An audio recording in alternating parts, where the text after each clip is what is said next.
La plus grande de nos richesses ne se mesure pas en millions. Nous vous faisons découvrir des ovnis pour vous permettre d'en devenir un, vous aussi. Sportifs, entrepreneurs, artistes, ils nous partagent chaque semaine leurs récits de véritables trésors d'informations.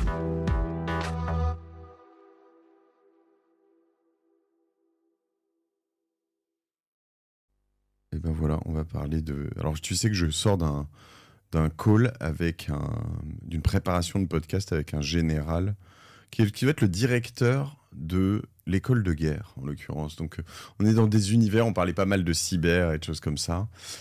Toi, c'est un truc que tu as lancé, salut Jules Vera, pardon. Bonjour Mathieu. Que tu as lancé quoi, en 2021, Stoïque ? Début 2021. Début 2021, ok. Donc la cyber, c'était pas encore complètement à la mode.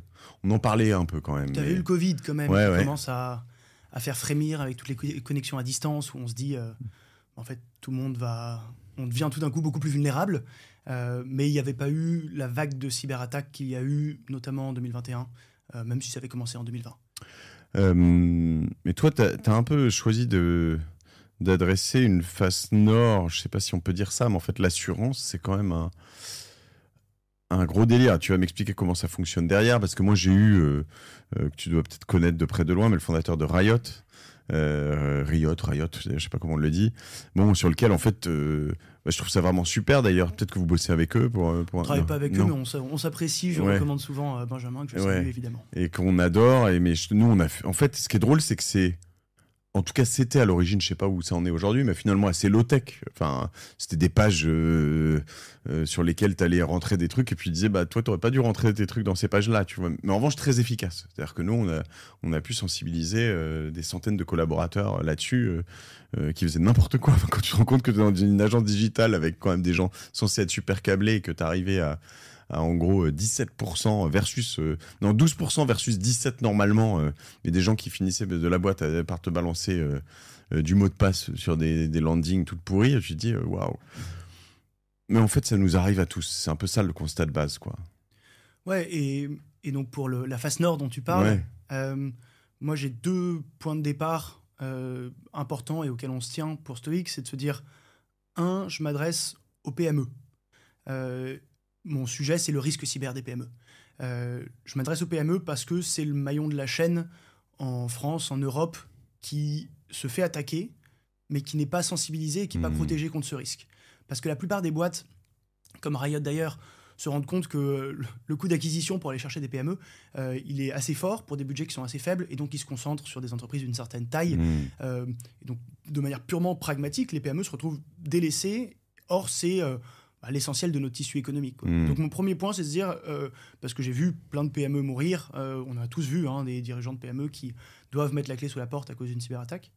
Et le deuxième, c'est de te dire, si tu t'adresses à une PME, tu peux pas ne prendre qu'une verticale du risque. Tu vois, ce que fait Riot, c'est génial pour le sensibiliser au risque humain, qui est un des leviers d'entrée dans un système informatique, c'est d'exploiter une faille humaine, donc ton collaborateur qui rentre ses mots de passe, etc.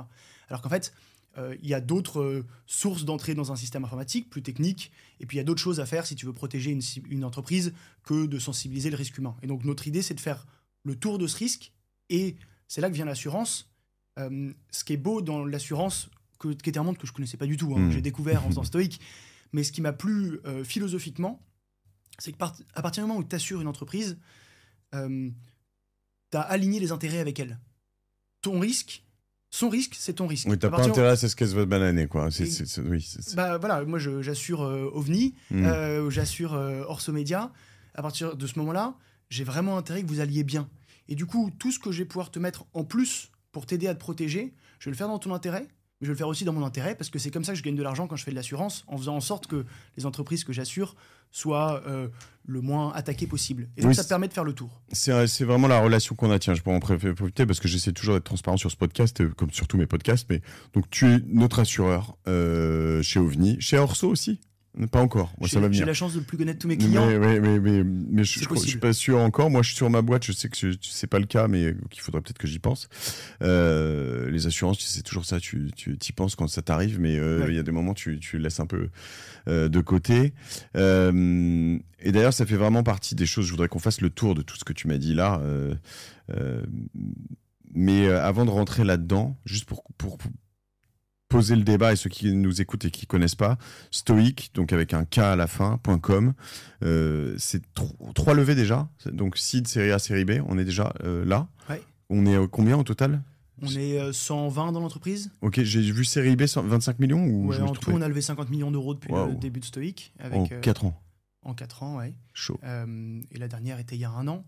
Donc on s'est créé sur cette idée de faire de l'assurance contre les cyberattaques pour les PME, combinée avec des logiciels de cybersécurité qu'on crée en interne et qui nous permettent de réduire le risque de nos assurés et donc nous d'assurer des entreprises qui se font moins attaquer. Donc c'est vraiment tech. Dans l'approche, je me dis pourquoi lever 50 millions on est pour le coup, tu parlais de Riot tout à l'heure, nous plus de la moitié de mes équipes, c'est des développeurs et dont beaucoup avec un background en cybersécurité parce qu'on a besoin de comprendre en profondeur comment gérer le risque cyber en grand volume. On a 10 000 assurés aujourd'hui chez Stoic, donc 10 000 PME qui sont des boîtes qui font, je sais pas, entre 10 et 1 milliard d'euros de chiffre d'affaires, 10 millions, 1 milliard d'euros de chiffre d'affaires. Ça fait des grands volumes d'entreprises. C'est ton addressable market, c'est 10 millions, 1 milliard ? Ça, c'est l'essentiel. Sur le 1 à 10, tu fais pas ? Si, j'en ai. La vérité, c'est que, j'en ai même un certain nombre, mais la vérité, c'est que les entreprises commencent à s'assurer à partir d'un certain niveau de chiffre d'affaires. Je dis 10, c'est peut-être exagéré. Quand tu commences à avoir 2-3 millions de chiffre d'affaires, c'est là que tu commences à te dire c'est indispensable d'avoir un secours si je me fais attaquer, un secours à la fois humain pour gérer la crise et financier. Voilà. Et donc, tu arrives à automatiser ça, c'est-à-dire que je peux m'inscrire sur Stoic là, et puis après, je vais être embarqué dans un flot de souscription ou au moins, mais je sais pas, ça va se brancher sur mon Gmail qui va faire que derrière ça va déployer des choses partout, ou c'est quand même plus compliqué que ça ? Alors deuxième beauté de l'assurance, et ce pourquoi je te disais en fait toutes les boîtes de cybersécurité ont du mal à adresser les PME. Mais c'est pas que la cybersécurité, c'est très dur pour une entreprise, une start-up d'adresser des PME, ces petites entreprises. On a aussi beaucoup d'entreprises qui font 2-3 millions, qui sont des fabricants de trompettes en Vendée. C'est dur de les adresser parce que c'est des coûts qui sont assez faibles, l'assurance ça coûte pas très cher, et aller les chercher c'est dur. Et la beauté de l'assurance, c'est qu'il y a des réseaux intermédiaires pour distribuer, et donc Stoic ne vend jamais en direct à un client. D'accord. Moi, j'ai jamais parlé à OVNI. Je sais pas qui sont les dirigeants ou indirectement par ce podcast, mais ils ont un courtier qui leur a dit je vous recommande d'acheter Stoic. Donc c'est le courtier AXA qui balance du Stoic en même temps ou c'est Alors je dois pas le dire, mais ils le font un peu. Normalement, les courtiers AXA, les agents AXA, ils sont exclusifs. Ils sont exclusifs et ils ont le droit à des marges de manœuvre, mais bon, essentiellement ils vendent du AXA. C'est essentiellement des courtiers généralistes. C'est le gros du courtage. C'est des courtiers qui ont pour mission de comparer les offres d'assurance sur le marché et de recommander la meilleure à leurs clients. Et donc ton courtier, pour comprendre, tu lui vends une assurance, ça coûte quoi ? Ça commence à quoi ? C'est quoi Stoic ? Comment ça se passe ? C'est comme dans l'assurance quand tu veux t'assurer sur tes voitures. Ça dépend de pas mal de paramètres, de ton âge, de ta voiture, du nombre de kilomètres, etc. Sauf que pour nous, on va scanner le système informatique de l'entreprise, demander évidemment le secteur d'activité, le chiffre d'affaires, et sur cette base, le courtier, sur sa plateforme, il va avoir un prix, il va se dire je vais présenter ce devis à mon client. Et donc ça vaut entre 50 et pour les plus grosses 10 000 euros par mois, quoi. Entre 50 euros et 10 000 euros par mois. Ok. Et est-ce que on peut faire un ratio par rapport au chiffre d'affaires Si tu veux, tu vois, 90% de mes assurés font moins de 50 millions de chiffre d'affaires. Ouais. Ils payent en moyenne 3 500 euros par an. Donc 300 euros par mois. 300 euros par mois. Et ensuite, entre 50 millions et 1 milliard, qui est un peu mon cap, c'est plutôt à 25 000 euros par an, donc 2 000 euros par mois. Ok, donc c'est pas pharaonique comme budget. C'est pas pharaonique sur des boîtes qui font, tu me dis 10 à 50 millions. Oui, le jeu en vaut la chandelle. La question que je me pose, c'est que si j'appelle demain mon assureur tradi, il va me dire non, mais vous êtes assuré, non ? Non, les courtiers, donc tu dis mon assureur, mais c'est le courtier que tu vas appeler. Les courtiers commencent à être sensibilisés sur le fait que la couverture cyber n'est incluse dans aucun autre contrat d'assurance. Souvent, tu dis, j'ai une RC Pro que tu es souvent obligé d'avoir pour certaines professions. Ma RC Pro, elle doit bien me couvrir. En fait, c'est des événements qui sont tellement différents et les assureurs sont tellement frileux à l'idée de couvrir ce risque cyber qui peut leur coûter très cher, parce que ça coûte très cher d'indemniser une entreprise qui s'est fait cyberattaquer, que c'est vraiment des contrats séparés. Et c'est le fruit de l'éducation qu'on a faite aussi, mais que tous les assureurs font sur le marché, de bien répéter aux courtiers, attention, le contrat cyber est un contrat très différent de tous les autres contrats que vos clients ont. Et on les fait. Alors, du coup, c'est exclu. C'est-à-dire que c'est nommément exclu souvent des contrats, tu vas dire, le risque cyber et les. Ouais, exactement. Ok.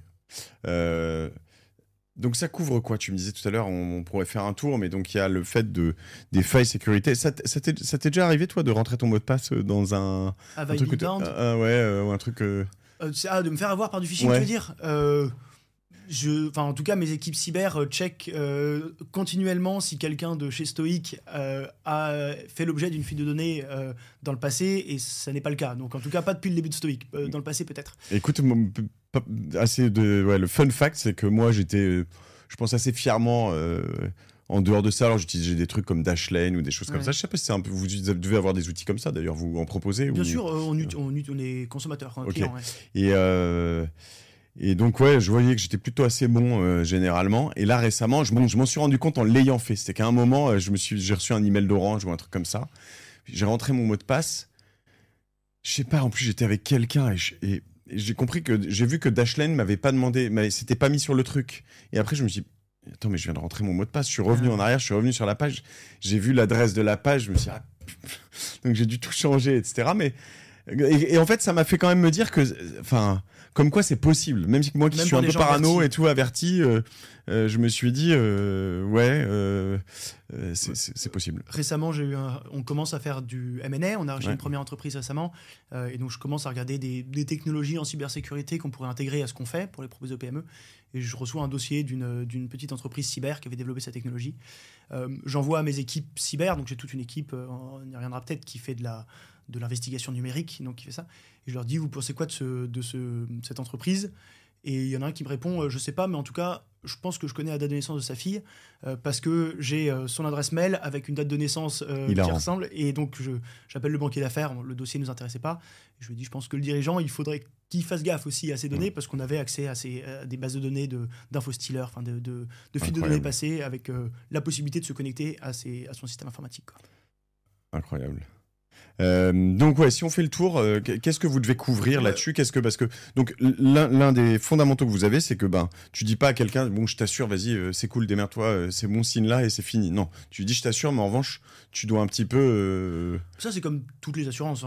Tu peux pas souscrire une assurance habitation, on est obligé de te dire, faut que tu aies un détecteur de fumée ou que tu fermes ta porte à double tour, sinon tu te fais pas attaquer. Nous, on met quelques prérequis, mais qui sont en fait assez light. Et la couverture en elle-même, en gros, ça couvre 4 événements. Une assurance cyber, c'est ce que les courtiers rappellent à leurs clients quand ils font bien leur travail. La première, et c'est le principal, c'est l'assistance 24/7. C'est-à-dire, demain, tu te rends compte qu'il y a un truc bizarre sur ton ordinateur. 24 heures sur 24, 7 jours sur 7, tu as une équipe qui, dans les 30 secondes, décroche son téléphone et intervient pour t'aider. Okay. Donc ça s'appelle de l'investigation numérique. Donc francophone, cette équipe? Alors nous, on est dans 6 pays, dans 4 langues maintenant, Allemagne, Espagne, Autriche, Espagne et en Belgique flamande. Donc j'ai des équipes qui décrochent dans toutes les langues. Et c'est des profils, c'est pas des profils juniors, c'est les profils quasiment les plus chers de ma boîte, quoi, parce que c'est des gens qui ont fait 15 ans d'investigation numérique. Et juste techniquement, ils sont chez eux quand même, et ils ont la nuit, si j'appelle à 3h du matin un samedi, ils sont pas d'astreinte au bureau aussi? Non, ils sont d'astreinte sur un numéro d'urgence avec le portable qui reste allumé, mais bon, ils savent qu'ils ils font pas de soirée le samedi soir, quoi. Ouais, d'accord, ils peuvent dormir, mais ils font pas de soirée. Ouais, et ça nous alors, le fait d'avoir créé cette équipe chez nous, c'est un peu un de nos différenciants. On est les seuls en Europe à avoir fait ça, parce que tout le monde externalise en général cette prestation. Mais pour nous, ça a une valeur très forte, parce que, et c'est un point important, le coût du sinistre, donc combien vont coûter les 3 autres garanties que je vais te dire après, dépend énormément de la vélocité à laquelle tu interviens quand la cyberattaque arrive. C'est-à-dire, si c'est comme si tu as un feu, la vitesse à laquelle les pompiers arrivent va faire que les dommages vont être plus ou moins grands. Et en cyber, c'est encore plus vrai. Et donc, c'est pour ça qu'on a internalisé cette équipe, pour se dire, il faut que les gens soient forts et que vite, ils aident l'entreprise à repartir. Ouais, de toute façon, tous les événements un peu exogènes, on parle d'enlèvement, les trucs alerte enlèvement, dès qu'il y a en fait, la rapidité change tout, et c'est une sorte d'entonnoir très rapide, quoi, de la propagation derrière. Okay. Parce que je te fais du coup rapidement les 3 autres garanties que ça couvre. Le premier, c'est l'interruption de l'activité de l'entreprise. c'est ce qui peut coûter le plus cher. Dedans, on met le paiement de la rançon, qui sont des choses qu'on couvre aussi. Mais donc, si tu es une entreprise de manufacture, enfin industrielle, que tu as une chaîne de production qui tourne, comme ça nous arrive sur plein de clients, la cyberattaque te bloque tout, et bah, à la minute 1, tu perds du business. Si tu es un site de e-commerce, tu as les soldes en ligne, à la minute 1, tu perds du business. Et ça, l'assureur va couvrir à l'issue de la cyberattaque tout le montant que tu as perdu.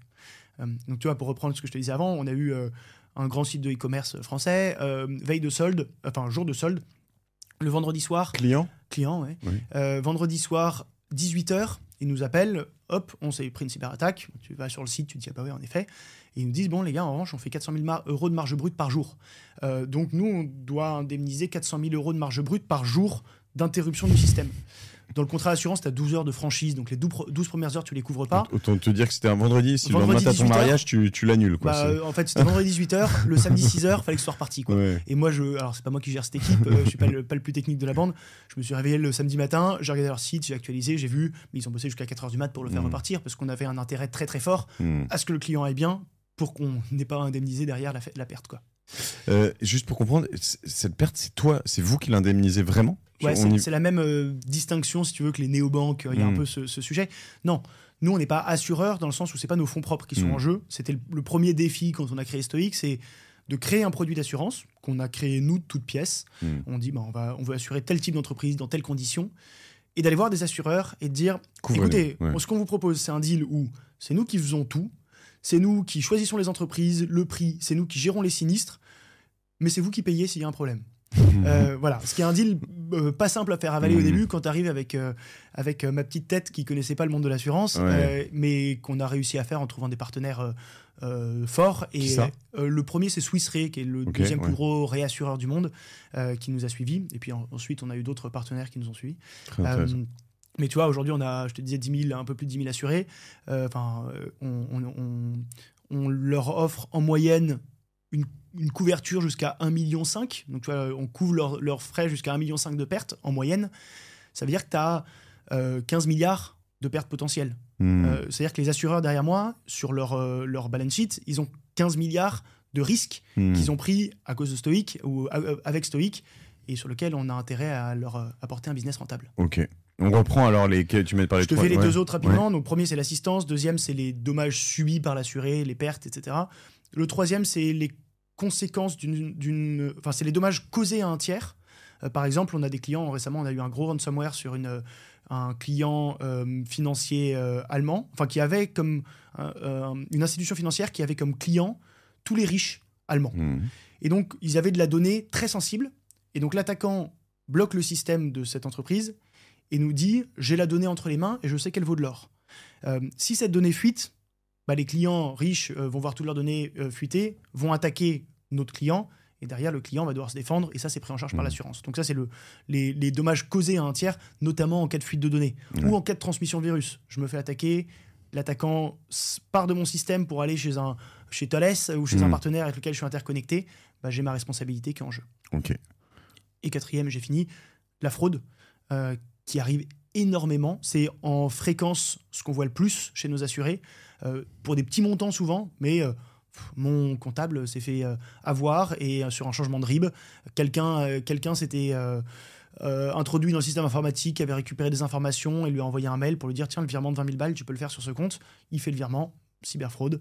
Et évidemment, heureusement, tu es content d'avoir une assurance dans ce cas-là. Affreux. Ouais. Alors là, le RIB, là, quand tu te fais... Moi, j'ai vu des tentatives, tu les vois, tu dis... Je sais plus comment on l'avait spoté, c'était avec mon associé qui est mon frère aussi. Mais tu te dis, ça aurait pu passer. Ouais, c'est vraiment très, très, très chaud. Ce qui est chaud, surtout, c'est que... Enfin, tu le vois, on en parlait un peu tout à l'heure, je te disais mon exemple, mais même ma femme, moi, sur un truc bancaire, elle, tu vois, elle bosse chez LinkedIn, elle, pareil, dans l'assurance, enfin, elle est pas complètement teubée, tu vois.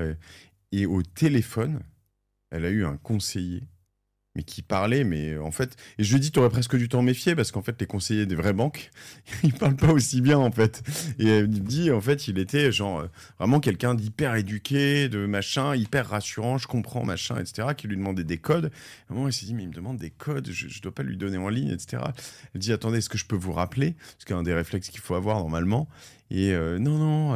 Puis là, elle s'est dit, attends, mais elle me dit, j'étais vraiment à ça de céder, quoi. Donc, il y a en plus des gens, C'est quoi? Là, ce qu'on nous a dit après, c'est qu'il y a des anciens d'entreprise. De temps en temps, tu as carrément des gens dans les boîtes qui se font payer, qui font des. Enfin, il y a des énormes trucs comme ça. Alors, il y a de la fraude interne. C'est un risque qui existe.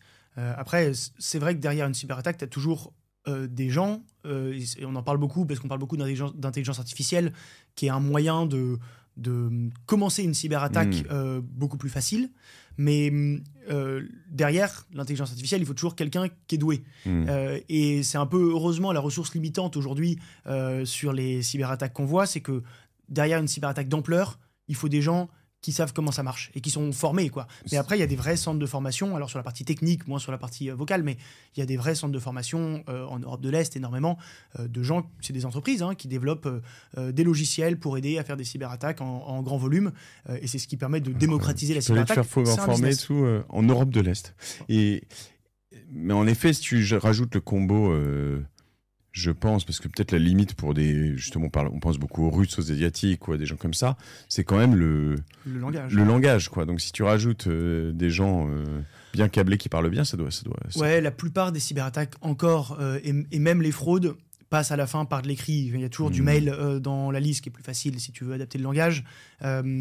Ou les vraies cyberattaques d'ampleur qui coûtent cher, c'est quelqu'un qui arrive à rentrer dans ton système informatique, c'est ce qu'on appelle le ransomware, qui arrive à rentrer dans le système informatique, à bloquer l'accès à toutes les données, et il te dit il va falloir me payer une rançon si tu veux retrouver l'accès à ton système informatique. Et là-dessus, l'IA change tout. Alors déjà sur la partie, j'imagine, écrite, t'en parles, mais le LLM, enfin je veux dire, avant t'avais quand même toujours ces trucs mal écrits, mal gaulés, tu disais non, c'est bon, on me prend pas pour un con, tu vois. J'imagine que là maintenant, sur cette partie-là, ça change tout. Ça change tout aussi sur, je sais pas, des recherches de données, des probabilités de mots de passe, des choses comme ça. Ouais, ça fait un moment que aller chercher, tenter des mots de passe en faisant du brute force, en testant plein de combinaisons et les plus probables sur une personne, ça devient de plus en plus facile de deviner un mot de passe. Et donc c'est pour ça que les mots de passe complexes que Dashlane aide à faire sont absolument nécessaires, quoi.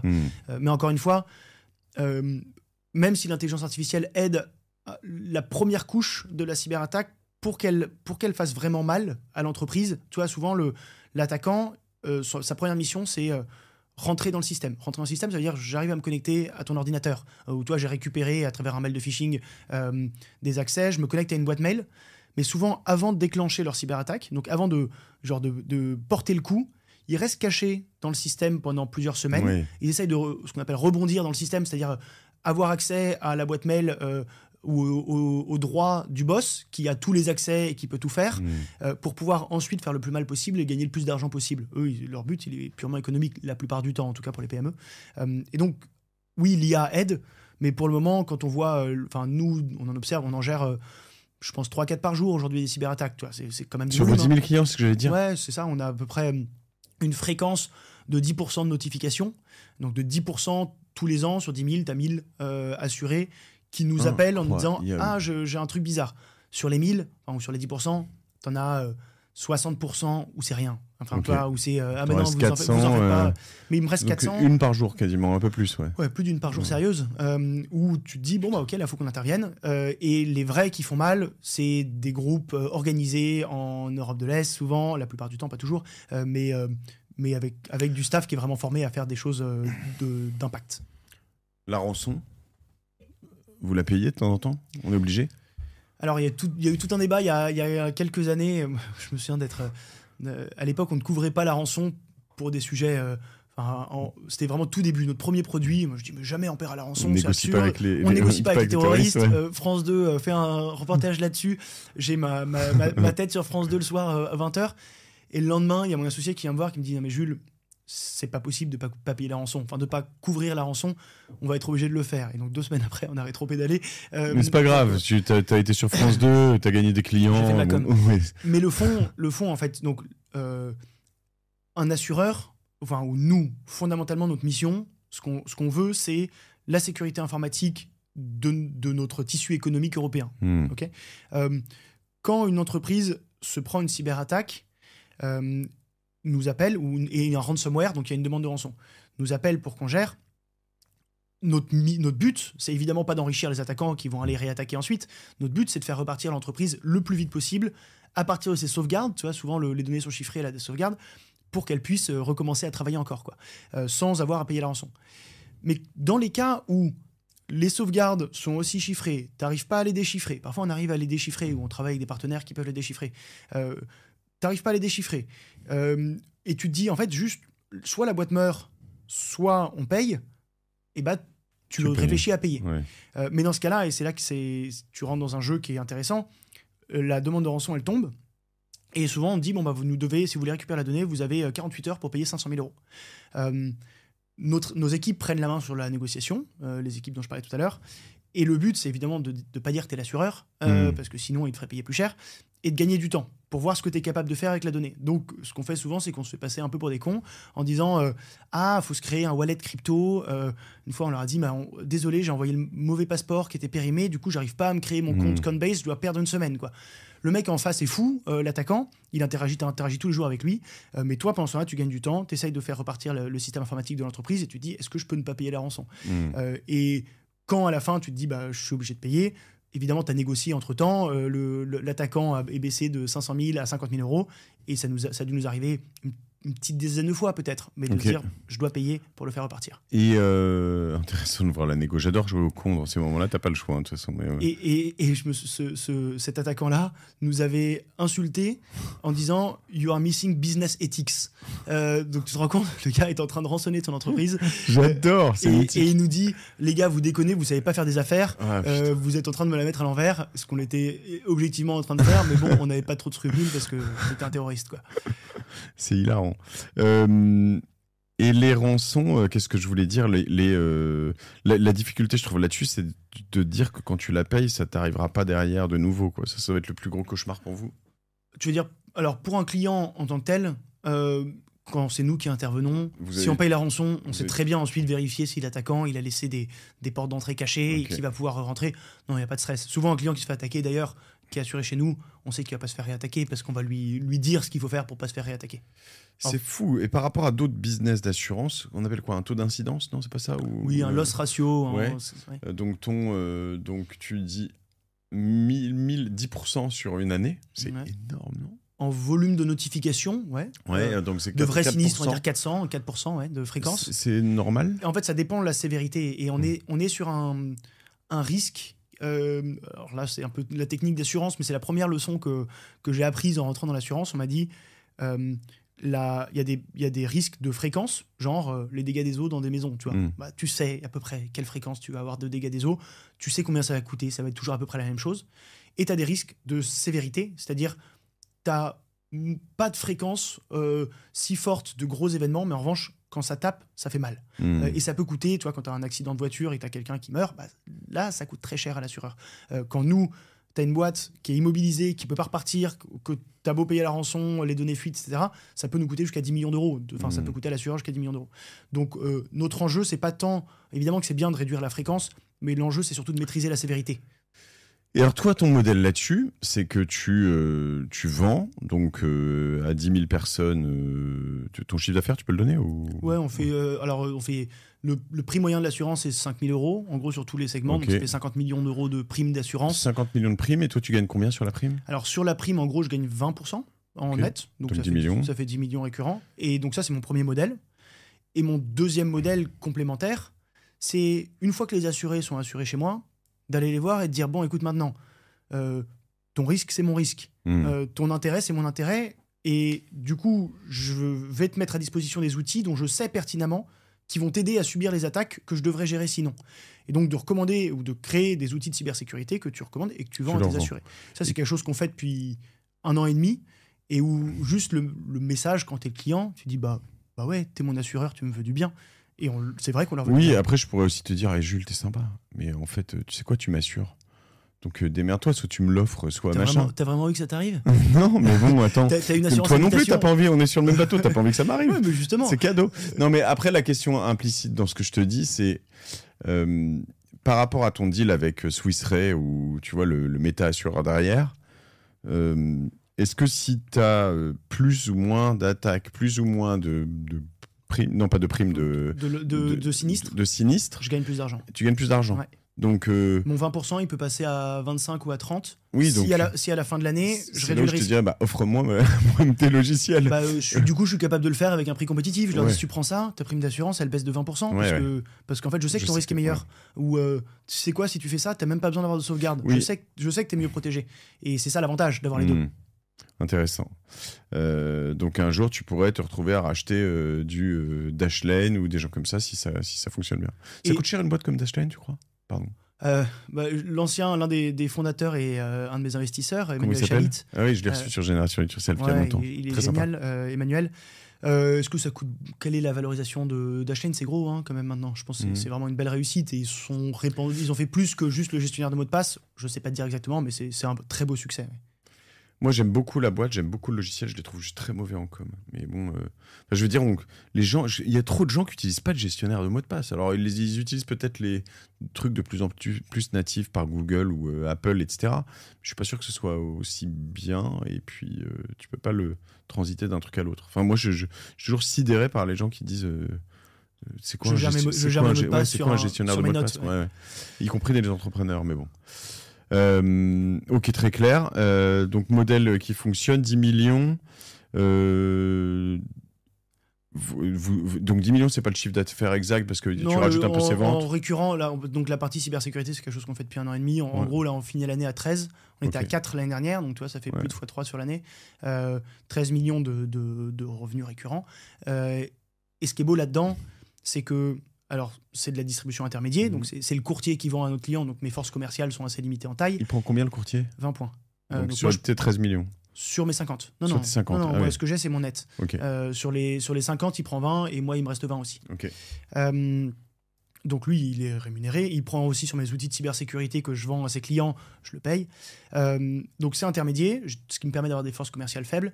Et surtout, l'assurance et la PME. Et avec ce service, c'est extrêmement sticky. C'est-à-dire, il n'y a pas d'entreprise qui arrête, quoi. Les seules entreprises qui arrêtent, c'est les petites entreprises qui déposent le bilan. Mais on a plus de 96% de rétention, tu vois, sur les dizaines de milliers de clients, quoi. Pour être courtier, faut avoir un diplôme, quelque chose de spécifique ou... Faut avoir un agrément ORIAS en France. Alors, c'est pas la même chose dans tous les pays. À chaque fois, dès qu'on se lance dans un nouveau pays, on a la complication de s'adapter à la loi locale. Mais grosso modo, c'est pas très compliqué d'avoir son agrément de courtier. Mais c'est un métier, tu vois. Et c'est vraiment pas un métier qui s'improvise parce que savoir parler le jargon de l'assurance, en fait, c'est beaucoup plus compliqué que de parler le jargon de la cybersécurité. Moi, je pensais que je deviendrais vite un poisson dans l'eau dans l'assurance, et en revanche, la cyber, je galérerais des années à récupérer le niveau. Et en fait, assez vite, cyber, tu comprends les événements quand t'es pas technique comme moi. L'assurance, il te faut des années pour être capable de vraiment comprendre comment ça marche. Parce que moi, je me dis, je fais un aspirateur en SEO, je te fais un formulaire et puis tu dois pouvoir, mais en fait en l'occurrence c'est plus compliqué que ça, même si tu vas pouvoir y arriver un peu, mais et puis l'assurance cyber, c'est pas un produit qui s'achète, c'est un produit qui se vend. C'est-à-dire que t'as quand même, toi, regarde ton premier réflexe, ouais mais je suis déjà couvert avec mes trucs, tu vois. C'est assez rare que tu dises tiens je vais me couvrir d'une assurance. En revanche, s'il y a un mec qui est en face de toi, un minimum formé, et qui te dit Mathieu, t'as besoin d'une assurance cyber, je vais t'expliquer pourquoi. S'il n'est pas mauvais, c'est impossible de pas acheter. C'est juste une évidence qu'il faut acheter ton assurance cyber, mais tu as besoin de quelqu'un qui t'explique, qui répond à tes questions, qui répond à tes premières objections. Ce qui est ouf, c'est la croissance que vous avez eue, parce que là, tu me parles de ça en 4 ans, quoi. Enfin, c'est dingue. Allemagne, je crois que vous avez explosé en Allemagne hyper fort, très rapidement. Tu me dis Autriche, Espagne, Luxembourg, Belgique, France, donc au début. Honnêtement, c'est vraiment... Et tout ça avec en plus un truc où moi, avant de lire ça, je me dis... ce qui est difficile, c'est d'être un peu top of mind. Moi, un de mes rôles, d'ailleurs, c'est peut-être pour ça que Thomas t'a sauté dessus chez Orso tout à l'heure, c'est quand même de promouvoir, tu vois, avec Génération Yourself, etc., des entreprises comme la tienne. Mais je me dis, en fait, je pense que les 3/4 ou 90% du marché sont même pas au courant que ça... Enfin, vraiment très sensibilisés à tout ça, tu vois. C'est pas si simple, quoi. Si. Ouais, et j'ai pas vocation à être top of mind parce que mon marketing, il doit être top of mind pour mes courtiers. Alors évidemment, je préfère si les entreprises ont entendu parler de moi par ailleurs. C'est rassurant aussi. Ouais. C'est rassurant, mais la personne que je cible, qui doit me vendre, c'est le courtier. Mais regarde AXA versus, t'as peut-être pas trop de concurrents, moins de concurrents qu'AXA directement, mais eux ils essayent tous. CNP, c'était quand même des gros annonceurs. Oui, mais ils font aussi des assurances individuelles. C'est des gens qui achètent leur assurance habitation, alors que moi je vends qu'à des entreprises. Comment vous avez réussi, alors déjà à grossir aussi fort en France? Alors c'est le réseau, mais aussi en Allemagne et dans tous ces pays aussi vite. Déjà, je trouve que c'est pas aussi vite. Enfin, je suis exigeant, mais je veux dire, l'assurance, ça met du temps avant. Comme tu dois créer ton réseau, quand tu te lances dans un pays, par exemple, pendant 6 mois, il se passe rien. On n'est pas comme un SaaS qui est genre international day one, tu vois, où il suffit d'être en anglais. Tout ce qu'on fait, c'est super local. Ça demande de créer ton réseau local. Donc, ce qui est beau, c'est que ça dure. Une fois que tu as des clients, là, j'ai l'impression dans chaque pays, tu arrives, tu as une boule de neige. Au début, tu as un tout petit peu de neige et tu pousses, tu crées une boule. Et à mesure que ça se met à rouler, ça devient quelque chose de gros. Notre force ou chance, donc le premier marché dans lequel on s'est lancé, c'est l'Allemagne. Je me souviens. Avant la France. Après la France, okay. Deuxième marché, t'as raison. Je me souviens d'un board début 2023. Donc on fait notre première année 2022 en France, qui est pas mal. Et j'ai un board avec mes investisseurs américains, Andreessen Horowitz, où je leur dis, cette année, je pense que je me lancerai bien dans un pays. Je pense à la Belgique ou à l'Espagne. Ils me disent Belgique, Espagne. Je connais, je crois, j'ai déjà entendu parler. Exactement. Mais Jules, si tu veux être le champion européen de ton truc, c'est ce que je raconte, faut gagner en Allemagne. Si t'as pas gagné en Allemagne, tu seras jamais le champion. Et donc je suis sorti du board, c'était fin janvier. Je dis je me lance en Allemagne. Et la chance que j'ai eue, pour le moment à chaque fois, dans chaque pays, c'est de trouver la personne qui lance le marché. Évidemment, on a un produit, une tech qui s'est bien développée, mais le country manager que je lance sur place en disant tu vas créer ton réseau, tu vas recruter tes équipes, etc. C'est crucial. En Allemagne, c'est une fille qui s'appelle Franziska, qui était en plus basée à Paris, allemande, qui voyage souvent entre les deux, qui vient du monde de l'assurance. J'ai besoin de quelqu'un qui connaît le monde de l'assurance, mais qui voit ce que c'est que de bosser dans une boîte tech. Et qui a fait des merveilles. Aujourd'hui, on a 30 personnes sur le territoire allemand-autrichien, et ça va devenir plus gros que la France assez vite. Mais par exemple, quand Franziska, elle débarque en Allemagne, elle fait quoi? C'est quoi son day one et ses 3 premiers mois? Alors d'abord, on crée le produit d'assurance à l'allemande, donc on adapte, elle nous regarde, on dit là, la manière dont vous fonctionnez en France avec les courtiers français, oubliez, un courtier allemand, ça bosse pas pareil qu'un courtier français. Donc, en fait, elle te dit ça, c'est 5% de détails qui font la différence. Mais donc, le contrat change, ou le contrat avec le courtier, ou même le contrat d'assurance? Tout, même la manière dont le courtier interagit avec la machine pour générer des devis. Tu vois, un courtier français, il envoie un devis pour signature. Un courtier allemand, il a la délégation de son client pour signer, donc c'est le courtier qui valide le contrat lui-même. C'est con, mais si tu le sais pas, quand tu te pointes avec à la française en disant j'ai bien réussi en France, je vais répliquer en Allemagne, tu te plantes, quoi. Et ensuite, elle recrute des gens qui connaissent l'assurance, qui connaissent les courtiers, elle va voir des courtiers, elle leur montre ce qu'on fait, et petit à petit, la boule de neige commence à rouler. Et donc, fort des conseils de nos amis, quand même, au passage, tu nous as glissé un petit Andreessen Horowitz, c'est pas mal. Tu t'es dit, je vais faire des gros pays, et t'es allé au Luxembourg. Exactement. Non, mais en fait, le Luxembourg, j'ai rien. Enfin, tu vois, j'ai quelques dizaines de polices, mais chaque pays, c'est une barrière à l'entrée forte parce qu'il faut t'adapter à la juridiction, faut faire un produit qui marche localement. Parce que j'ai des courtiers dans l'est de la France qui veulent couvrir le Luxembourg. Le coût est assez limité, mais une fois que tu y es, t'es le premier à y être. Tu prends une place qui est indétrônable et ça reste comme du bon business, tu vois, que tu as envie de faire. J'ai pas passé beaucoup de temps. Notamment dans la finance et tout, tu dois avoir des trucs pas mal, des bons clients avec en effet, à couvrir dans les fonds, tu vois, sur un OVNI, un 60 millions. Bon, tout le monde n'a pas souscrit les 60 millions tout de suite, mais en effet, si tu as quelques dizaines de millions sur ton compte, il faut quand même un petit peu faire gaffe, quoi. Ok. Et alors, donc Espagne, Belgique, et donc là, vous allez quoi, lancer, payer un par un, quoi, 2, 3 par an? Ouais, alors, j'ai 2 canaux de croissance.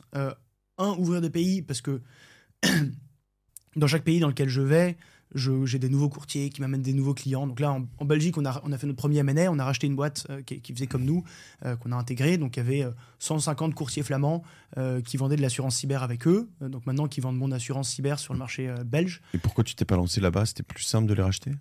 Ils faisaient exactement comme nous. Ils avaient une empreinte. Enfin, ils avaient commencé à... Ça faisait 10 ans qu'ils étaient sur le marché, mais ils n'avaient pas de tech ni rien. Ils avaient créé de la confiance quoi, avec des courtiers. Donc moi, je me suis retrouvé là, il y a 10 jours sur un webinar avec 200 courtiers flamands qui posaient leurs questions dans le chat à mon directeur flamand qui était à côté de moi. Je comprenais rien, mais c'est marrant, on te dit tu as une communauté qui te fait confiance et qui va vendre tes produits ensuite. Trop bien. Donc ouvrir des pays, je pense que le prochain ce sera la Hollande, parce que maintenant qu'on parle flamand, c'est plus facile d'aller en Hollande. Et ensuite, surtout, ce sur quoi bossent les équipes tech et cyber, c'est continuer de proposer des nouveaux produits de cybersécurité à nos assurés pour aller plus loin. Tu vois. On peut leur dire, depuis 1 an et demi, on leur dit on peut protéger vos postes de travail, ton ordinateur, on peut les surveiller, regarder tout ce qui se passe pour t'alerter s'il y a un problème. Aujourd'hui même, où on tourne, on lance un deuxième produit qui est surveiller les boîtes mail. On va regarder tous tes mails qui passent et on va te flaguer et te bloquer les mails qui semblent suspicieux pour que tu n'aies pas de fraude. Et en fait, tu commences à mettre tu te lances dans une roadmap qui est infinie, parce que ce que doivent sécuriser les PME, si tu veux faire complètement le tour du risque, c'est très large, quoi. Et donc, nos 2 développements, c'est faire de plus en plus de pays pour avoir de plus en plus de clients et lancer de plus en plus de produits pour que chacun de ces clients ait non pas juste l'assurance, mais l'assurance et tout ce dont ils ont fondamentalement besoin pour être protégés. Quand je t'écoute là comme ça, je me dis, bon, c'est plié en fait ton game. Je veux dire, oui, t'as un truc de croissance, mais maintenant, il y a juste à lancer des nouvelles petites boules de neige et les faire grossir, quoi. T'as des gros risques, t'as des angoisses? Je dors bien en ce moment. J'ai 2 petites filles qui ont 4 et 2 ans, donc j'ai pas bien dormi, mais surtout à cause de ça. Ces dernières années, mais ces dernières années. Non, vraiment ta boîte et tes 2 filles font leur nuit, quoi, c'est ça? Exactement. Alors, et justement, l'angoisse, si tu veux, de l'entrepreneur, c'est comment faire pour que ma boîte ne fasse pas sa nuit, tu vois, et reste éveillé tout le temps avec des nouveaux projets, avec de la... Tu vois, même une fois que tu as lancé le premier pays que tu lances, l'Allemagne, c'est génial dans la boîte. Tout le monde est extrêmement excité. J'ai que des Français qui se mettent tout d'un coup, tout doit être en anglais. On lance un nouveau pays, tu vois que ça marche, c'est super. Tu lances le 2e, bon, c'est sympa. Le 6e, c'est dur d'avoir de l'excitation derrière, tu vois. Tu lances un premier produit de cybersécurité, ça se met à marcher, c'est génial. La boîte est dans l'effervescence. 2e, allez, c'est sympa. Et puis bon, quand tu auras déroulé la roadmap, c'est... Et donc, moi, mon jeu, mon rôle, je pense, en tant que dirigeant, c'est de me dire comment je passe des leviers d'accélérateur en continu. Comment je fais pour qu'on ronronne pas, quoi. Et le UK, les US, c'est plié, c'est ailleurs, c'est en dehors de l'Europe. Ouais, en fait, il y a déjà... J'ai lancé Stoic aussi, comme beaucoup de boîtes, avec des inspirations américaines. Ouais. Il y a quelques grosses boîtes aux États-Unis qui ont un modèle similaire au nôtre, qui se sont lancées sur tous les marchés anglo-saxons. Et donc, il y a une concurrence qui est forte avec des acteurs qui ont un ADN assez proche du nôtre sur ces pays anglo-saxons, qui n'existent pas en Europe continentale. Et je veux prendre la place en Europe continentale avant que quelqu'un d'autre la prenne. Ton exit le plus probable, tu crois que c'est plutôt un gros acteur américain ou un gros acteur de l'assurance français ou international? Ouais, moi j'y tiens à cette boîte. Non, on était à Strasbourg avec toute la boîte la semaine dernière. Je leur disais, je pense que je serai encore président de cette boîte dans 30 ans, quoi. C'est marrant, je me suis demandé si j'allais te poser cette question sous cet angle où là, c'était un peu un piège en me disant, mais tu vois, c'est marrant ce que tu me réponds parce que je m'y attendais un peu. C'est assez drôle. Non, mais en fait, l'exit, tu y penses quand tu vois un plafond de verre, quand tu te dis, je vais pouvoir croître, mais à un moment, on va arrêter de s'amuser parce que on aura un truc qui ronronne, justement, donc ça vaut le coup de se faire acquérir. Tu vois, il y a 1 an, quand on vendait pas de services de cybersécurité, 1 an et demi, le plus probable, c'était qu'un assureur me rachète. Et mes assureurs derrière moi, j'en ai plusieurs, qui m'ont déjà dit, Jules, le jour où tu lèves la main, on te regarde. Mais quand tu commences à te dire, mais en fait, le risque que je traite, le risque cyber, il est infini. Enfin, il va faire que grossir. Il va faire que grossir. La cible que je traite, les PME, j'ai un avantage compétitif qui est fort pour aller les chercher. Et c'est une cible qui va rester vulnérable en continu. Et j'ai créé en 4 ans, c'est pas grand-chose encore, mais un début de truc dont je vois pas comment je réussis pas à continuer de le faire grossir longtemps, quoi. Donc ce sera peut-être pas moi aux manettes pendant 30 ans, mais en tout cas, je veux pas le quitter, ce business. Le risque, il est pas d'une forme de singularité, je veux dire, le jour où soit le quantique, soit l'IA bam, dégoupille si ça existe, parce qu'on met ça beaucoup en question, mais d'un coup, en fait, tu vaux plus rien parce qu'il y a plus de sécurité, il n'y a plus rien et c'est fini. Si, tu as raison. Enfin, c'est ce que les assureurs appellent le risque systémique, c'est-à-dire le système s'effondre, quoi. Et il y a déjà eu des petits exemples de systèmes qui s'effondrent. Tu vois, l'année dernière, il y a eu CrowdStrike, qui est un gros acteur de cybersécurité, qui a eu une panne. Et tout d'un coup, tu t'es rendu compte que toutes les grosses boîtes du monde dépendaient de CrowdStrike. Et donc, tu dans les aéroports qui marchaient, etc. Et ça peut marcher avec aussi tu vois, beaucoup d'entreprises utilisent Google ou Microsoft pour leur boîte mail. Si l'un des deux se fait attaquer ou ont toutes leurs données chez AWS, alors évidemment, il y a plusieurs data centers, etc. Mais c'est des points de vulnérabilité systémiques qui sont énormes. Et c'est un risque qui existe, qui peut arriver, contre lequel on essaye de se protéger le mieux possible. Mais c'est ça le risque numéro 1, bien sûr. Après, certains de ces risques... c'est un peu comme si le monde implose ou brûle, tu vois. Enfin, je veux dire, c'est tout le système, comme tu le dis, qui s'effondre. Enfin, systémique, c'est le système qui s'effondre. Alors après, t'es censé, toi, l'assurer plus ou moins. Donc, c'est toujours un peu Mais je pense que j'aurais d'autres problèmes ce jour-là que de penser à... Je t'occuperas de tes 2 filles, probablement. Super intéressant. Vos défis du moment, donc c'est des nouvelles tech à proposer. Dans quels univers, principalement ? Là, tu as plusieurs produits en développement ? Ouais, on a plusieurs produits en développement. Je peux en parler ? On a celui qu'on lance, qui est la sécurité des boîtes mail. Et ensuite, on a deux trucs qui sont assez intéressants. D'une part, les produits cyber qu'on crée. Tu vois, on se demande comment on peut automatiser des pen tests, des tests de pénétration dans les systèmes des entreprises. On a comment protéger les réseaux des entreprises. Donc ça, c'est des défis cyber. Et plus en interne, la vraie question sur laquelle on passe énormément de temps en ce moment, c'est l'intelligence artificielle. Comment tu fais à la fois en interne pour accroître tes forces, pour développer les agents qui te permettent d'aller plus vite, et pour ta sécurité, pour lutter contre les cyberattaques powered by AI, pour avoir une défense powered by AI, quoi. Et donc, comment tu t'adaptes à ce virage qui est en train d'arriver, parce que nécessairement, c'est ce qui va bouleverser la cybersécurité dans les années à venir. Comme beaucoup d'univers, en effet. Évidemment. J'en parlais récemment avec le fondateur de Welcome to the Jungle, Jérémy Cléda. Il me dit, tu vois LinkedIn qui t'annonce qu'ils vont lancer un produit 2026 sur le recrutement. Tu te dis, ça va changer beaucoup de choses, le recrutement. C'est intéressant. Vous avez fait un partenariat avec Ter Stegen, c'est ça, qui est donc de mémoire l'entraîneur de... Le goal de l'équipe d'Allemagne. Et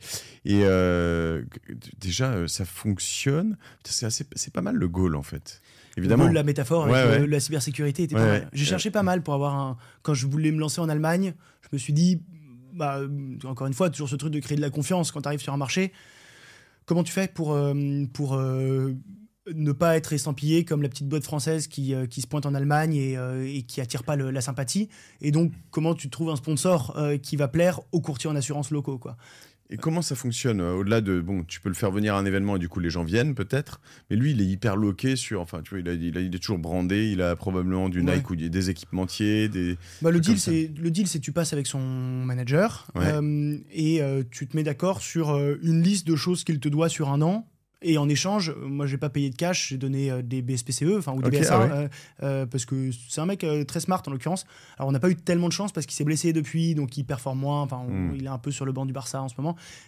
Mais on se met d'accord sur des choses. Donc, on avait tourné une vidéo avec ma directrice allemande et lui sur un terrain en août, tu vois, où il dit le risque cyber, nanana.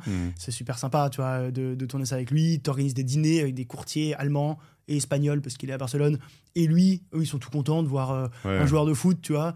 Et il fait des webinaires. Sympa, il joue le jeu. Ouais, archi sympa. Parce qu'il y en a qui sont un peu trop... Il y en a qui sont smart, mais il y en a qui sont... Tu sais, c'est vraiment by the book. Sur les footballeurs, il y en a vraiment, ils te laissent 2 minutes, pas une de plus. C'est toujours tac, tac, tac, hyper serré, ça va là. J'aurais jamais fait un footballeur en France. Je pense que le foot a moins bonne presse en France que dans d'autres pays. C'est vrai. J'aurais plutôt fait un rugbyman, je pense, si je devais faire en France un partenariat. Intéressant. Tout le monde rêve d'Antoine Dupont, tu vois. Mais ça, c'est ce qui rallie plus les gens que le foot. Si tu mets Mbappé sur ta marque, t'as vite fait d'avoir l'air du petit con. Non, t'en as d'autres, t'en as plein d'autres. Des footballeurs, oui. Ouais, Ousmane, c'est bien. Je suis supporter du PSG. Tu parles à un Marseillais. Ah, voilà, ouais, tu vas pas coller un Marseillais, c'est vrai qu'il faut y mettre une dynamique de la gagne quand même. Bon, on vient de se faire battre il y a quelques jours. Extra. Donc, trajectoire, 10 000 assurés. Juste pour me donner une idée de la croissance. Donc, tu fais quoi? Première année, combien juste pour... 2022, des pâquerettes, je sais pas, quelques centaines de milliers d'euros. 2023, 1,2 million de chiffre d'affaires. 2024, 4. 2025, entre 12 et 13. 2026, je pense qu'on va encore au moins doubler, faire un peu plus de 25. Incroyable. Et la question, c'est est-ce qu'on arrive encore à doubler en 27, à faire 50 ou un peu en dessous? Avec une rentabilité? 27, normalement, c'est la première année de rentabilité. Mon marché français est rentable. Okay. Mon marché allemand est rentable l'an prochain.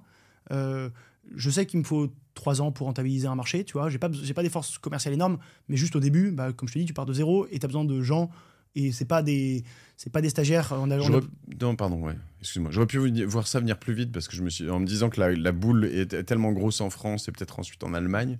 Ouais, mais les fonctions support derrière, tu vois, les équipes de cybersécurité, les équipes tech qui créent toute la technologie pour pouvoir pour que les courtiers puissent souscrire, pour que les clients soient protégés en continu, pour qu'on puisse gérer les sinistres en volume. Il y a quand même quelque chose d'assez lourd et qu'on continue de grossir. Mais ce qui est beau, c'est que tu sens que, tu vois un modèle qui est vraiment rentable par essence, quoi. Trop bien. Bon, moi, je fais ça souvent, mais du coup, tu peux pas faire ça avec tes courtiers si on vient de ma part et qu'on te demande, qu'on me dit, tiens, je viens de la part d'OVNI et qu'on demande, est-ce que tu peux faire un code promo ou un truc comme ça, ou c'est impossible? Le courtier, il va grimacer parce que lui, il perd de l'argent. Oui, mais si ça aide, si vous le renvoyez vers le courtier, c'est des gens qui viendront de manière proactive. Qu'est-ce qu'on peut faire? Le courtier qui dit... envoie le podcast à son client, s'il lui envoie de la sensibilisation sur Stoic, tu vois, qui envoie ça, on peut abandonner une partie de notre com et dire un petit effort. Un effort, Mathieu Stéphanie. Très bien. Écoute, ça c'est cool. Non, c'est vrai que c'est assez incroyable ces business. Je disais tout à l'heure sur Génération Do It Yourself, j'enregistrais avec le fondateur d'Acadomia. Acadomia, c'est quelque chose, mais Shiva, son autre boîte qui fait du ménage. Alors c'est drôle parce qu'ils n'ont pas les mêmes codes que nous. Je lui dis, tu sais ce que c'est une CLTV?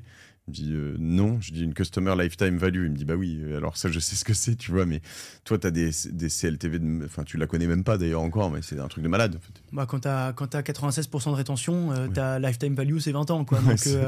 Donc tu calcules même pas ça parce que c'est grotesque de mettre ça sur une slide, quoi. Et ton objectif, ça va être un moment de monter dans le marché pour aller sur des grandes entreprises plus grosses ou de descendre pour aller vers des plus petites? Ouais, c'est un débat, c'est marrant. Les fonds ils disent tout le temps move up market. Et je résiste en disant, je crois que aller sur le haut de marché, c'est perdre notre ADN. Notre ADN, c'est de faire du volume. Pas de faire quelques gros projets chers avec des gros clients. Je suis pas sûr que je sois meilleur qu'AXA. Je suis pas sûr que je sois meilleur que les gros assureurs quand il s'agit d'assurer Air France ou Total. Parce qu'eux, ils savent le faire sur la cyber, sur des gros contrats comme ça. Tous les assureurs font de la cyber.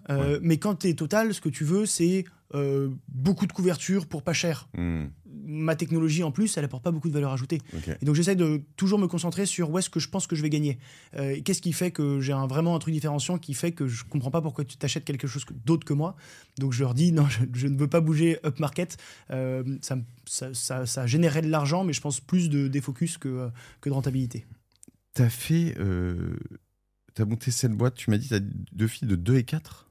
Ouais, oui. D'accord. J'ai cumulé un petit peu. Intéressant. Et ta femme entrepreneur peut-être? Oui. Ah, je savais pas, mais très bien, évidemment.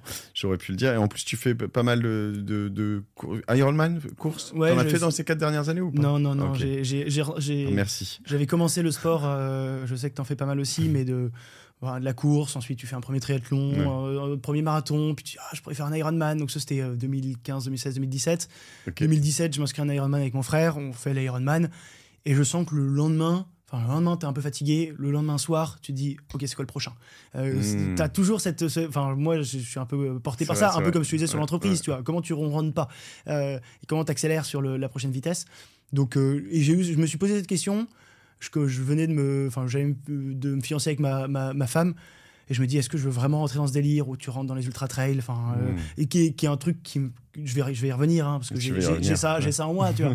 Mais donc j'ai décidé d'arrêter. Je cours encore, je fais le marathon là de Paris dans quelques mois, mais j'ai arrêté de le faire à haute intensité, on va dire. Je pense que c'est plutôt ça. tu vois, on parlait de Tristan, que tu connais aussi, un de mes potes, qui avait toujours une tendance très compétiteur à vouloir toujours faire mieux, plus, etc. Et moi, j'ai vraiment une tendance, je me dis, attends, moi, mon business, c'est les podcasts, c'est certains business, c'est OVNI, c'est tout ça. Donc là-dessus, je veux être fort et très fort. Mais un marathon, je veux le finir, en fait. Tu vois, idéalement, si j'arrive à faire mieux que celui d'avant, c'est cool, mais je vais pas me dire, putain, est-ce que je vais faire mieux que Jules Vera, quoi, tu vois. Mais j'ai un peu de mal, moi, à me lancer dans des trucs sans vouloir une perf. Après, ta perf, en valeur absolue, elle est nulle, tu vois. Que tu fasses 3,10 ou 3,20, c'est... C'est ça. Moi, je suis bien loin de 3,10 et 3,20, mais je le vis très bien, en effet. Mais je vois aussi souvent les entrepreneurs qui m'entourent, les gens de la Roche-Brochard ou un certain nombre qui se mettent tellement mal. Mais bon, écoute, très bien. Donc là, tu cours encore un peu. Beaucoup, ouais. Cool, Jules Vera, on te suit donc sur LinkedIn, par exemple. LinkedIn, c'est mon... Je vais arrêter ce podcast. Jules est en train de pleurer et de s'étouffer, donc avant qu'il meure sous mes yeux, ébahi. J'espère que tu as une bonne assurance.